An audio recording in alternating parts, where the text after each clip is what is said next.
Welcome to ChrisitiTutionalist Politics Podcast, aka CTP, in association with TheLibertyBeacon.com. And I am your host, Joseph M. Leonard, and that's Leonard.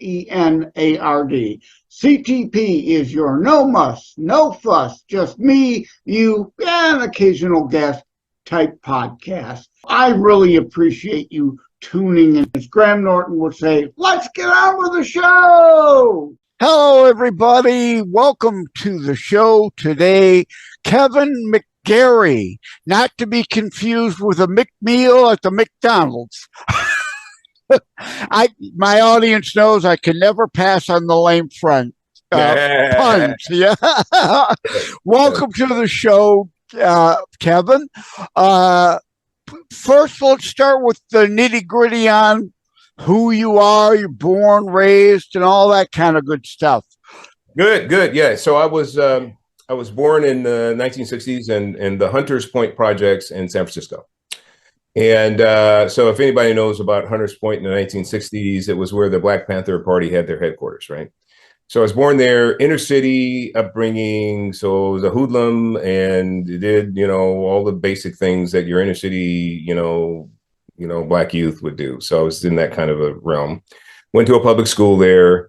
Because my father came home every night, I stayed in school and got good grades. Now, even though he was a virulent alcoholic and a violent one, still I stayed. Because my mama used to say, "Look, if you don't bring home those grades, I'm gonna sick your drunk daddy on you, and he'll take care of it." So I came home, I got good grades, and stayed in school.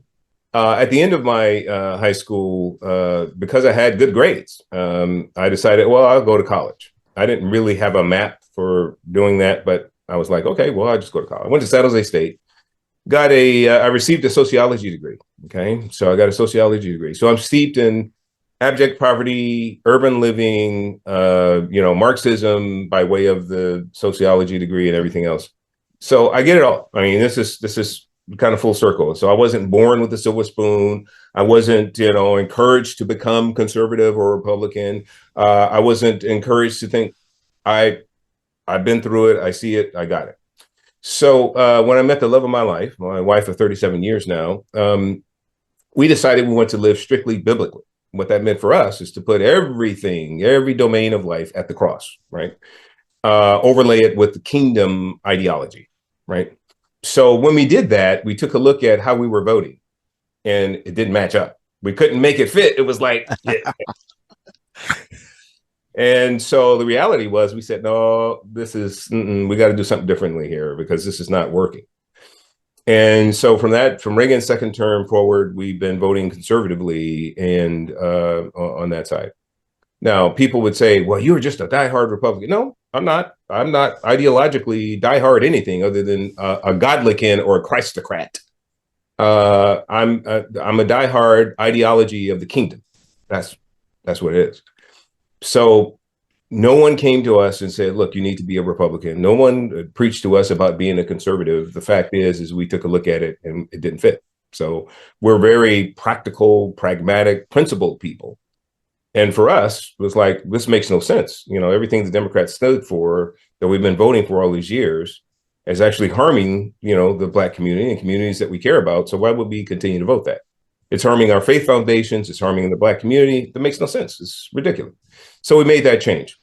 So fast forward then, after writing several books and all of that, I come up to the 2020, riots. By way of BLM and Antifa, they're white supremacist brethren, and we realized that they were burning down Black and brown businesses, and nobody balked. We realized that they were really tearing up the urban infrastructure, and nobody balked. Instead, Black pastors put their placards on their first edifice of their church, and they encouraged their parishioners to go out and march with BLM. So we said, look, people are seriously sorrowful and grief-stricken about what they saw with George Floyd. Okay, I get it. But we need a righteous and faithful alternative. We can't have the body of Christ going out and participating with looting and rioting and all of this other stuff with BLM, crazy Marxist revolutionaries, their term. So we started Every Black Life Matters. Okay. So that means from the womb to adulthood to the tomb, right? So, but what it illuminates is all lives matter. Every life matters. Now, some people say, well, no, you said every Black life. Well, hold on. The reality is when Margaret Sanger started her abortuaries via Planned Parenthood, she says, we don't want the word to get out, but we want to utterly exterminate the Negro population. From that time, there's been Black genocide. So all we're saying is, look, if you're all lives matter person, every life matters, we agree with you. All lives matter. God's not a respecter of persons. Therefore, we should all stand together and stand against the targeting of Blacks for Black genocide, for extermination. Instead of Blacks being born at this rate and every other ethnicity is being born at this rate, shouldn't we all stand? Because we know we're all together. No race is better than the other. We should all stand and say, look, all lives matter. So we stand against Planned Parenthood and the abortuaries because we want to make sure that Blacks are not specifically targeted for extermination like Planned Parenthood started. Yeah. My friend, I know Bruce Fleury. He's a Wham radio host.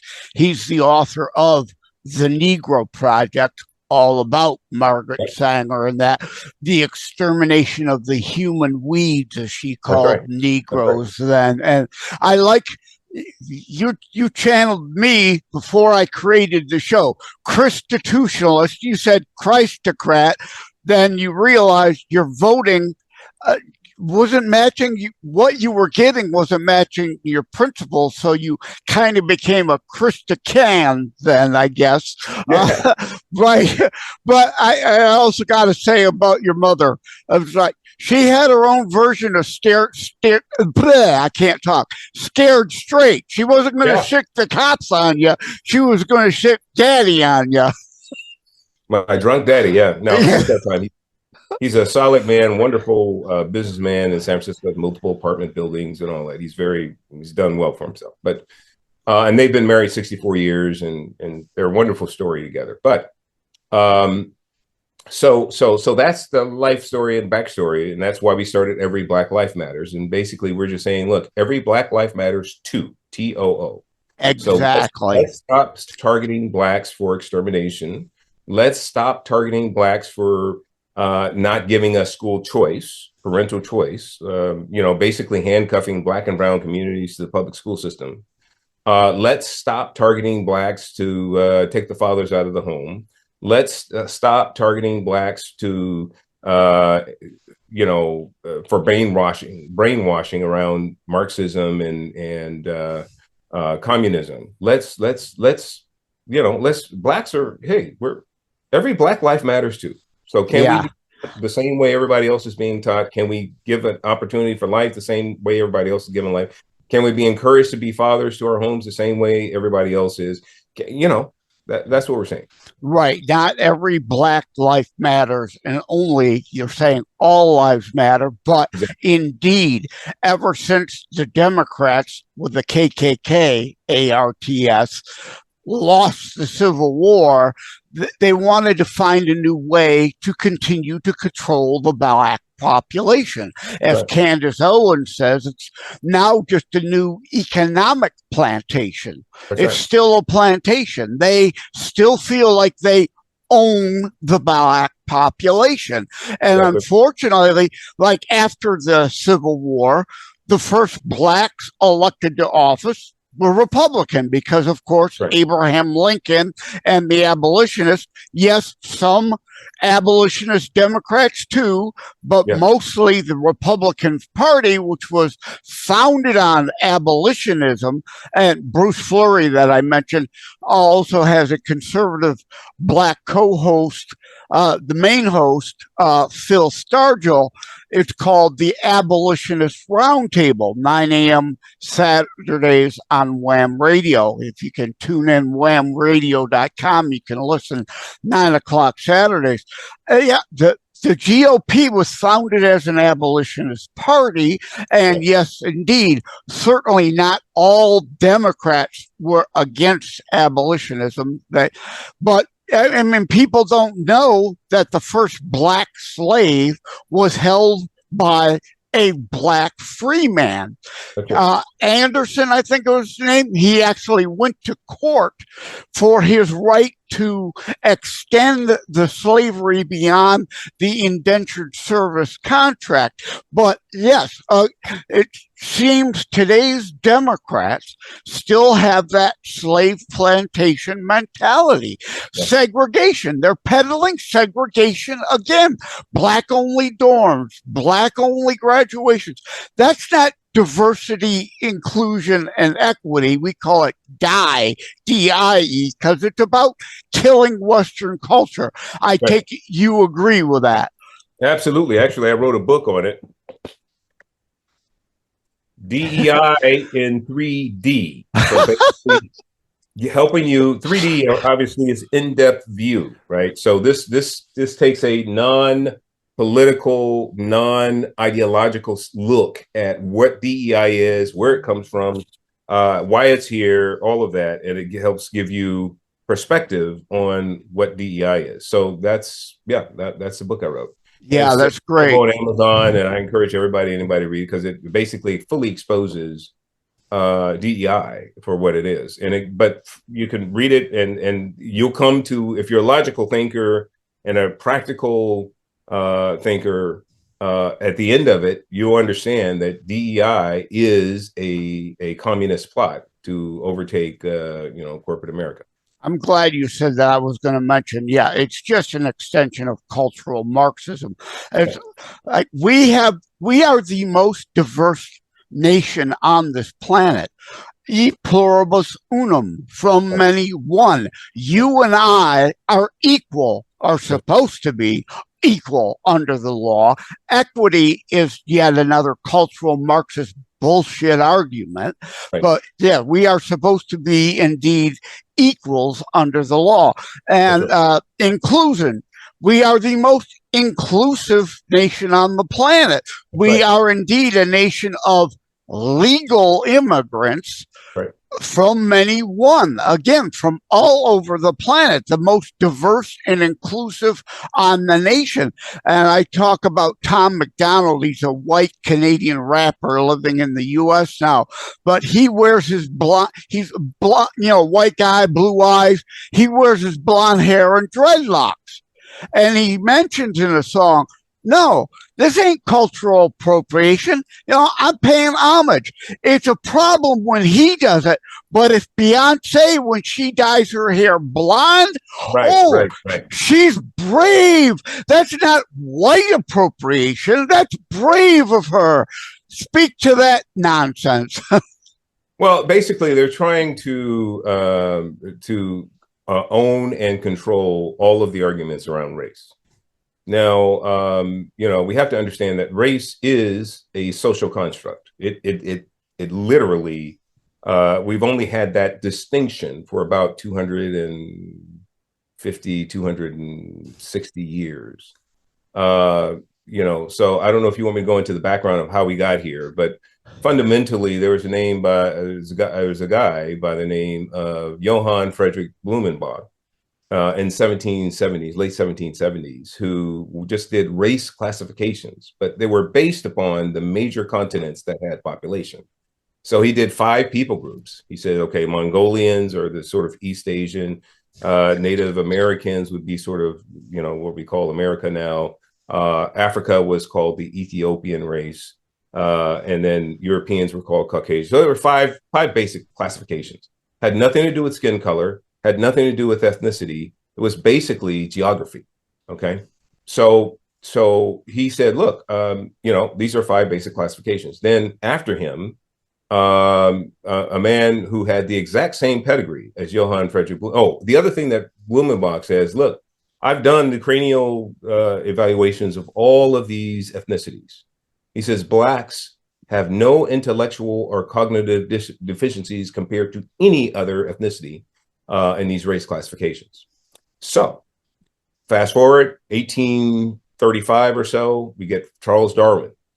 Darwin is the one who literally exposes race as a skin color thing, and ushers in white supremacy and racism. Now, I know some of your listeners and They say, well, come on, no, there's no white supremacy. There is. Let me explain why and how. Okay. So Darwin said, look, we whites, we are superior.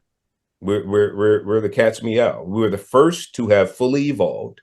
Every other ethnicity after us is, sort of a duplication of a lesser scale. He says, but if you look at the Africans, you look at the blacks, he says they're still subhuman. Okay, so just take that in context. Which allowed for the slave argument. They're not human, which they try to use about the baby in the womb. What is it, a fish? It only becomes a human when it's birthed? Come on. Go on, sorry. So let me expound on this a little bit. So if you listen to what he said, and all of this is in The Descent of Man, his second book. He says, we whites are supreme, and especially blacks. They're subhuman. They're tantamount to apes, gorillas, and savages. This is in his book, okay? So that is the inculcation of white supremacy. For the first time in history, we had a major renowned scientist making these audacious claims, right? So that follows through even to this day with diversity, equity, inclusion. And I'll get to that in a second. Then he says, because they're subhuman and apes, gorillas, and savages, obviously they can't have the same jobs that we whites can have. So he set it up to where blacks were innately inferior and unequal, which is what we call today racism. He did it based on skin color. So white supremacy as a distinction and racism, and I know a lot of conservatives and a lot of people of faith don't want to hear that. They did exist, and dare I say, they still do exist. Oh, no doubt, some still do. Absolutely. Some still do. So, and especially those, and this is going to probably blow some people away, especially those that advocate for diversity, equity, inclusion, because the argument is this. We know that blacks are innately incapable of competing. So therefore, we need to bend the excellence scale downward so we can have more blacks graduate and advance. That is a Darwinist argument of innate inferiority. So that is a white supremacist notion. All right, even if it's adopted by a black person, doesn't matter. I'm talking about the notion. It's white supremacist in a sense, saying, look, whites, we know whites and Asians, they can compete in anything. Oh, but blacks and Hispanics, poor. So they have a what I call a savior complex, right? They want to say, oh no, we're with you 100%. We know you blacks are, you really can't compete. So we want to curve the scale downward. And we want to help you to advance, at our levels. So it's really a savior complex. It's cynical though. It's a cynical savior complex that they're using DEI for. It makes them feel good, right? And they can fully embrace their Darwinist notions without being called on it, because blacks are advancing. They're being placed in these positions without core competencies, skills, meritocracy, and all the things that make a difference. And so blacks aren't complaining. And so they get a chance to exercise their full white racism by being cynically sanctimonious and a savior to blacks. Yeah, under the guise of helping. And Candace Owens says it all the time. I saw her at a 11th Congressional District meeting, got her to autograph a shirt for me. There are none more racist in her mind than a white leftist, a white liberal. Indeed, as you're saying, oh, poor you can't get by without me. Exactly. Right. And I have a whole problem, and you laid it out perfectly, the Darwinistic idiocy of this, because we are really one race, the human race. There are subcultures as originally defined. Yeah, the different continents whatever respects, are their own kind of evolved subculture, a subclass, but not a different race. So the term racist and racism in and of itself is a moronic term, and I hate using it because it's the leftist warping of language. And for those looking on behind the scenes, BitChute, Brighteon, Rumble, and YouTube video behind the scenes, you can see Kevin holding up another book. Go ahead and tell us about that, Kevin. This is Woked Up. And basically what I do in this book, I take all of the constructs about racism and I connect them to wokeism, because wokeism is, by definition, now this is not me trying to, well, I just want to get a talking point. No, by definition, if you identify as being woke, you are a racist and a supremacist. By definition, that's not me being mean and trying to cast aspersions and do ad hominem. It's defined. So this book will take you through and connect all the dots for you. It's called Woked Up, and you can get it on Amazon.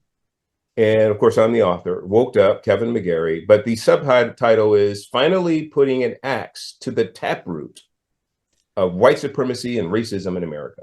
So basically, I thoroughly identify, you know, all of the aspects and attributes that led us to this point. Everything's footnoted, private letters with Darwin, with Marx, with Engels, all of this. So it's all connected.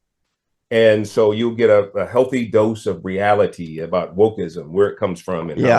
Hold up the other book you held up first again, which was DEI in 3D. Again, so for those looking behind the scenes on video, you could see the cover. And which is not to say also blacks can't be culturalist, because again, not to use racist, I hate that term, to be culturalist. You've got Louis Farrakhan, who is a segregationist and separatist in himself. He demands a black-only part of America be set aside for only blacks. That's a black separatist, supremacist, culturalist. You agree? Yeah. So here's the thing about Darwin. When he does his race classifications, when he separates ethnicities into factions, anybody can be a cultural Darwinist, especially through cultural Marxism. Marx was a protege of Darwin. So if you don't see the connection there, Darwin basically, Marx imbibed all of Darwin's philosophies and turned it into his economic philosophies and his theories, and that was how there was a protege mentor or mentee connection there. And so and so if you're a Marxist, you're by definition a racist. Sorry, truth is, you know, I'm just telling you what it is. Yeah. I've got an article on beforeitsnews.com. I also write for thelibertybeacon.com. Normally, ChrisitiTutionalist Politics is in conjunction, a Saturday monologue show with a thelibertybeacon.com piece. But I've got a piece on Before It's News. Some don't want history taught, because, of course, then we might learn from it. And what you're laying out here is indeed going to be news to even those in this audience, which is generally well informed. But again, these connections, this part of history isn't taught. And I talk about the Bradford colony over and over, about Marxist economics, communism having failed on our continent, the Mayflower Commie Compact. They almost all starved until Bradford instituted private property in, individual, not collective rights. Because again, each were supposed to share in the work equally and got equal shares of housing and food in return. But of course, Atlas Shrugged, human nature, as Christ even says, the poor will always be among you. That's not an economic statement.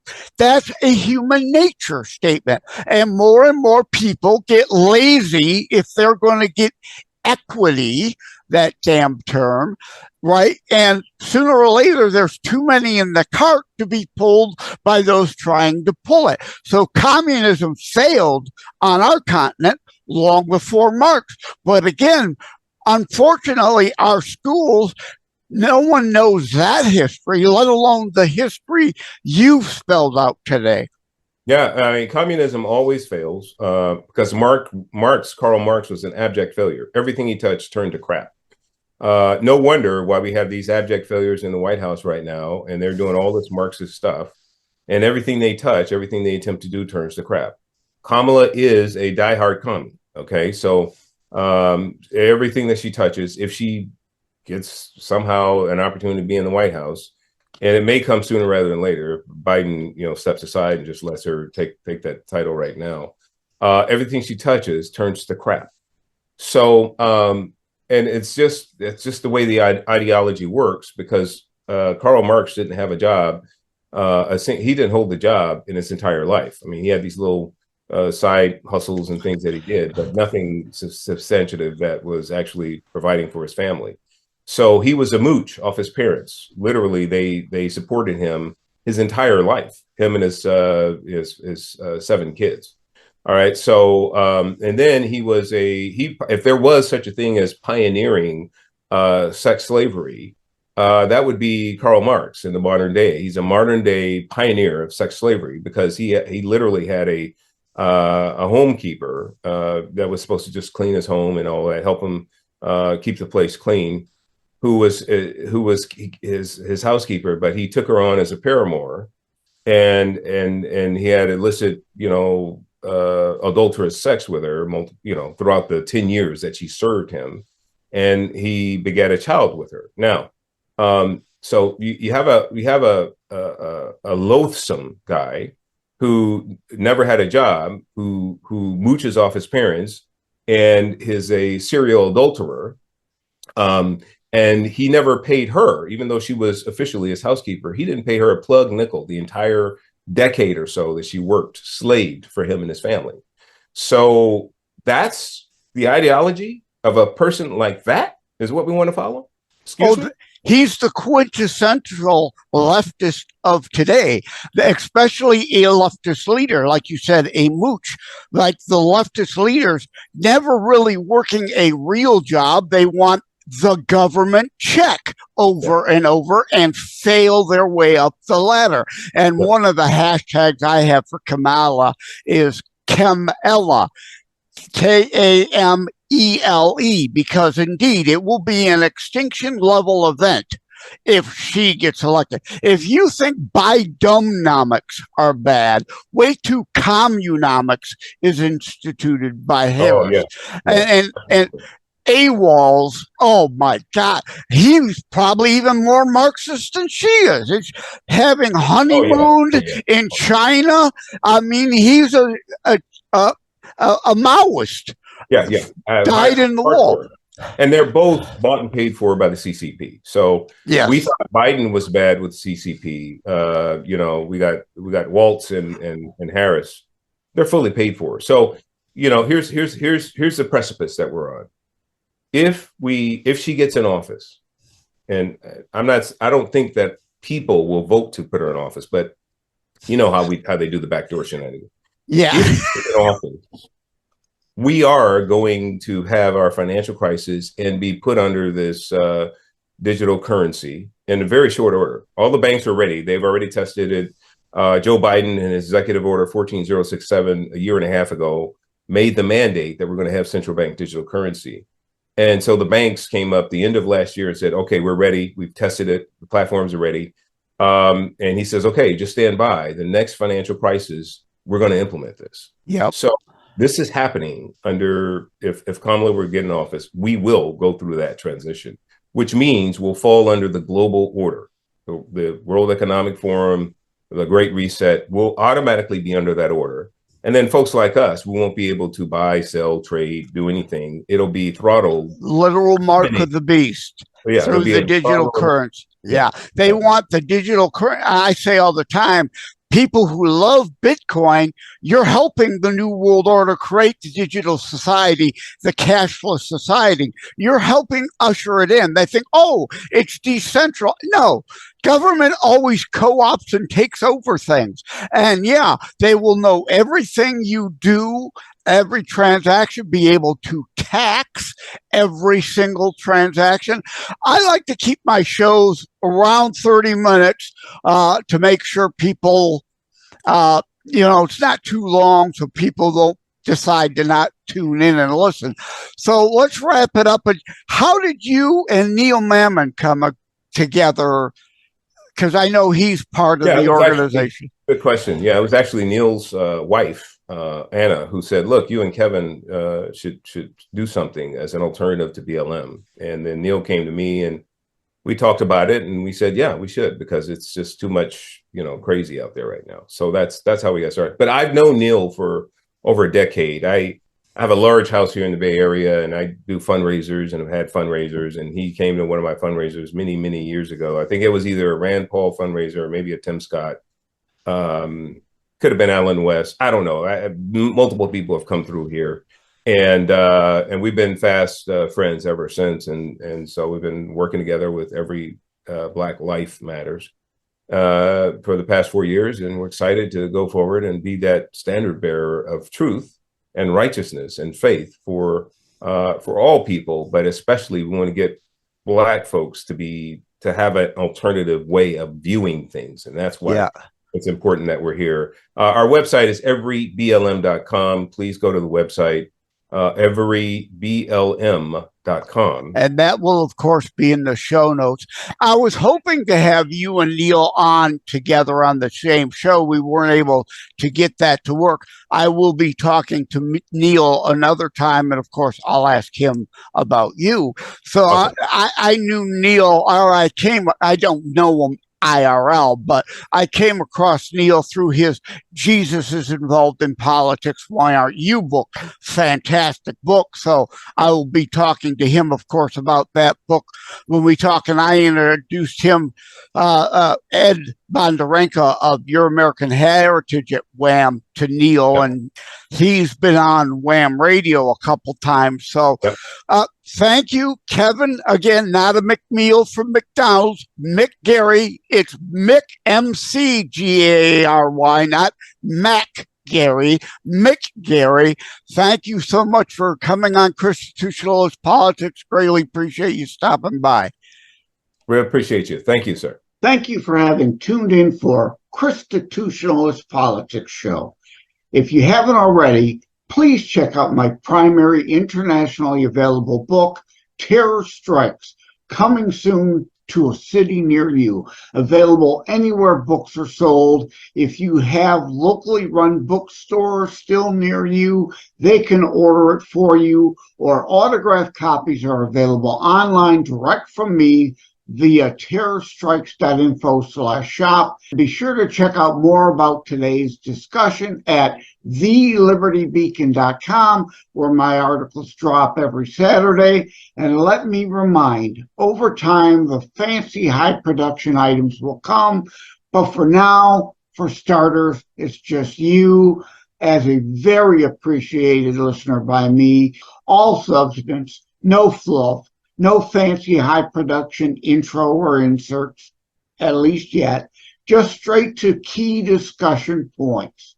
A show that looks at a variety of topics, mostly politics, through a Christian U.S. constitutionalist lens. So again, thank you from the bottom of my heart. Take care. God bless.